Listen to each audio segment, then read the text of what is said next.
LeetCode 32, longest valid parentheses. Given a string of open and closed brackets, we want to find the longest substring with proper matching parentheses. To solve this problem, we'll use a stack. However, instead of storing the actual characters, we'll keep track of the index of each parentheses. The first item in our stack will correspond to the index of the last failing bracket. When we find a substring of brackets after that index, we can easily get the length by subtracting the difference. To begin, we'll pretend that there's an imaginary closed bracket before our string even starts. The index of this bracket will be -1, which allows the math to work out with valid brackets afterwards. Now we can start iterating for our string. If there's a closed bracket, we'll pop the top of our stack. If this closed bracket is part of an invalid string, the stack will be empty, and we'll put the index of this invalid bracket for our new starting point. If the character is an open bracket, we can just add its index to the stack. These indexes will keep track of where these open brackets started at. When we reach another closed bracket, it'll close the open bracket at the top of our stack. We pop the top value, and now we can see that our current index minus the index at the top of our stack is equal to the length of this substring. We also know it's valid because we just closed off the open bracket with a closed bracket. We do the same for the next closed bracket. This will correspond to the substring of 4 right here.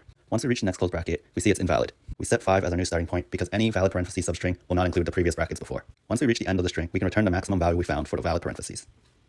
And here's the code for